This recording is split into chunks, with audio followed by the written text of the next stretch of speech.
বান্ধব যে সামগ্রী যেগুলো রয়েছে তারা যেন সেগুলো ইউজ করে। তো বাংলাদেশে পলিথিন এবং পলিথিনজাত সামগ্রী দীর্ঘদিন যাবৎ ব্যবহারের জন্য এটি মানুষের একটি অভ্যাসে পরিণত হচ্ছে। মানুষের অজ্ঞতার জন্য অনেকে পলিথিন এবং পলিথিনজাত দ্রব্য সামগ্রী ইউজ করছে। তো আমাদের আজকের এই অভিযানটির বিশেষত্ব হচ্ছে একটি জনসংযোগ এবং মানুষের মধ্যে সচেতনতা বৃদ্ধি, যেন তারা এই পলিথিনগুলোকে যারা ইউজ না করে এবং তার পরিবর্তে তারা যেন পাটজাত দ্রব্য, কাগজ, কাপড়ের ব্যাগ এগুলো ইউজ করবে, যেগুলো ডিসপোজেবল। এছাড়াও আমাদের র্যাবের মহাপরিচালক মহোদয় এবং আমাদের যে ব্যাটালিয়নের পিও রয়েছেন, অধিনায়ক স্যার রয়েছেন, তাদের দিক নির্দেশনায় এবং পরিবেশ অধিদপ্তর থেকে আমাদের প্রতিনিধি রয়েছেন। আমরা সমন্বিতভাবে আমরা এখানে একটি জনসংযোগমূলক কার্যক্রম পরিচালনা করছি এবং আমরা আমাদের ঢাকা মহানগরের মিরপুর সহ অন্যান্য যে জায়গাগুলো রয়েছে সেখানে পলিথিন এবং পলিথিনজাত দ্রব্য উৎপাদনের যে কারখানা সেগুলো আমরা অলরেডি হালনাগাদ করেছি এবং তাদেরকে কাছে মেসেজও পাঠানো হয়েছে যে এগুলো যেন তারা উৎপাদন না করে, এবং পরবর্তীতে আমরা এদের বিরুদ্ধে অভিযান পরিচালনা করবো এবং মোবাইল কোর্ট পরিচালনা করবো এবং তাদের বিরুদ্ধে জেল জরিমানা করা হবে।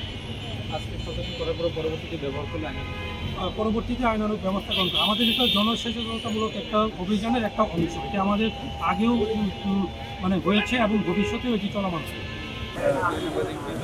আপনারা জানেন, আজকে আমরা র্যাপিড অ্যাকশন ব্যাটালিয়ন 1-এর পক্ষ থেকে ফাংশন 1-এর ডিএসসিসি মার্কেটে পরিবেশ বিরোধী অভিযান পরিচালনা করেছি। আজকে আমাদের অভিযানের অংশে ছিল যে মানুষকে প্রথমে আমরা ভয়ভীতি দেখাবো না, কোনো পানিশমেন্টের আওতায় আনবো না, মানুষকে সচেতন করে গড়ে তুলব যাতে মানুষ পলিথিন বিরোধী কাজে সংশ্লিষ্ট থাকে এবং পলিথিন ব্যবহার না করে। কারণ আমরা জানি পলিথিনটা আমাদের জন্য খুবই ক্ষতিকর, যেটা আমরা যদি ফেলে দেই ব্যবহার শেষে তাহলে আমাদের জলাবদ্ধতা সৃষ্টি করে, মাটিতে গেলে মাটির ক্ষতি সাধন করে। একটা পলিথিন 400 বছরেও পচে না। আবার যদি এটা ধ্বংসের জন্য আমরা পোড়ায় ফেলি সেক্ষেত্রে সেই ধোঁয়াটা ওজোন স্তরের ক্ষতি করে। সামগ্রিকভাবে পলিথিন আমাদের ক্ষতি ছাড়া লাভের কোনো কিছু করে না এবং তারাও আমাদের ডাকে সাড়া দিচ্ছে এবং তারা প্রতিশ্রুতিবদ্ধ যে এখন থেকে তারা কাগজের ঠোঙা অথবা পাটের ব্যাগ, কাপড়ের ব্যাগ এগুলো ইউজ করবে এবং এগুলো নিয়েই বাজারে আসবে। এবং আমরা যারা বিক্রেতা আছে ওনাদেরকে উৎসাহিত করেছি যাতে ওনারা অন্যান্য পণ্যের পাশাপাশি কাগজের ঠোঙা, পাটের ব্যাগ এবং কাপড়ের ব্যাগ এখানে রাখে ক্রেতা সাধারণ যাতে নিজেরা এটা ক্রয় করে নিতে পারে এবং এটা বারবার ব্যবহার করতে পারে, তাতে গ্রাহকেরও সাশ্রয়ী হবে। এবং আমাদের এই অভিযান চলমান থাকবে। আমরা পুরো মাস জুড়ে জনসচেতনতা গড়ে তুলব র্যাপিড অ্যাকশন ব্যাটালিয়ন এবং আমাদের সাথে রয়েছে পরিবেশ অধিদপ্তরের প্রতিনিধি।